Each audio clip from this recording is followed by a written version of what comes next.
Hello, hello. This is a Pup in the Life. Good morning.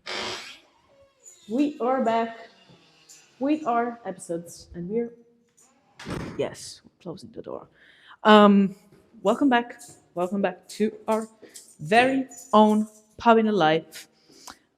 We're here, and this Tuesday, what we are going to talk about, and sorry again for not making it before, but yeah, sometimes episodes take a while to digest, and this week has just been crazy. Last week too. So sorry.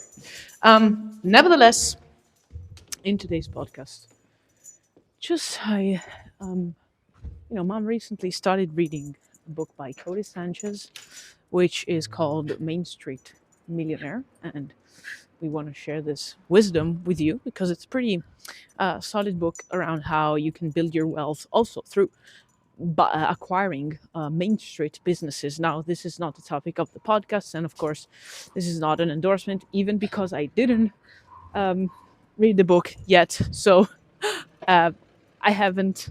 So I I am not really sure about will I like it. Will it be cool?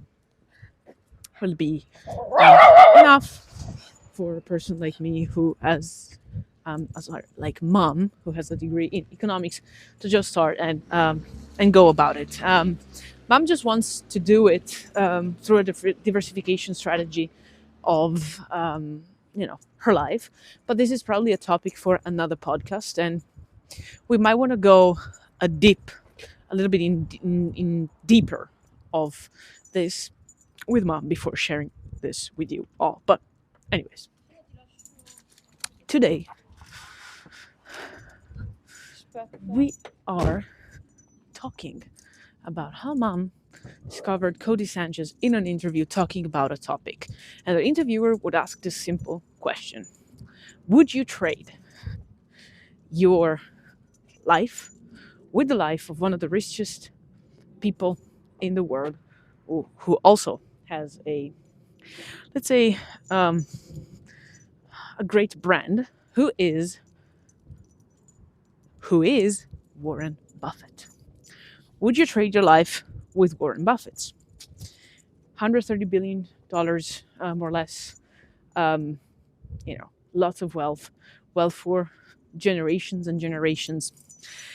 And Cody's answer was no. And the answer was no because the guy's 95. The guy is 95. And in the course of his 95 years, he has amassed that type of wealth.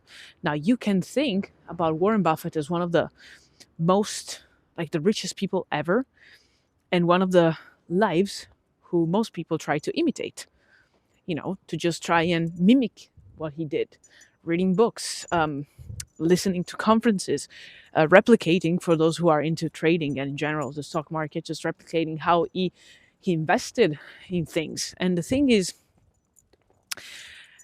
you're not him, first of all. Second, you're not 95. So how can you compare? This is what school teaches to you humans, is not to compare two things that are measured in different ways. Otherwise, what would the sense be to just compare two things that are not comparable? And so the point of this all is that sometimes we can get lost into the promise of making something big, of making a difference, of creating wealth and building shit, and be happier, provide to our family and whatnot. Because just like we said in the previous episode last week about how we consider freedom, like to be rich is to be free, no?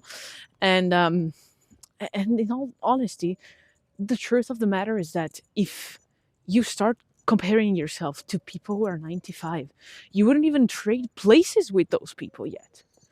How do you know they had a shit life no matter the money? You simply don't know. And that's also a risk, no? So the thing is, whatever you're going after, whatever you're building, whatever you're trying to do, just please remind yourself that there is no way, no other way than just doing you. and you can take inspiration, you can do whatever you want, but it's not that money buys out what you have not an idea to do. Let me give you an example. So imagine if mom just went out and found 10 million euros. I don't know, just a big amount of money. Okay, 10 million euros in her bank account tomorrow. No matter if it's the holding company bank account or her personal bank account. I mean, yes, that would make a difference, but not for the purpose of the episode, right? And so imagine that. How mom would manage those 10 million is way different right now than a year ago. And a year ago was different than the year before, and is different than 5 years ago. So it also matters on some other type of line, on some other type of reasoning, that it's not just how much money you have and how rich you are and how easy you think other rich people have it. It's how you build it. It's what you learn in the process. And I know, because I see mom, that the process can really suck. But in all honesty, Cody Sanchez would say the struggle is not real because you can build wealth through classical means that are not as fancy. But the thing is, there's currently no other way that humans know of to just build something than investing time. And time is not something that you can fake. We already talked about it quite a lot. But the thing is, whenever you feel like comparing yourself to other people, just ask yourself, would I trade places? And most of the times, people are older or are worn out by life or have other problems, or in general, not living your life. For example, would you trade places with another person knowing that you have a loving partner with you? Or would mom trade places with another person knowing that she has me, her dog? And the answer is probably no. So just try to be a bit more real around it, and let yourself be a bit more honest with your own self and with other people. Because no, you wouldn't trade places. And the fact that you only start thinking about it is normal. But how you can dismiss those thoughts, that is not, oh my god, it's not good, it's not right to compare me by myself to other people. It's not just that.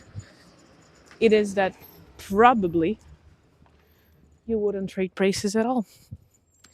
Ask yourself that question and then pick. For now, episode is over. Sending you lots of kisses, hugs, and a bit of barks. Bye bye.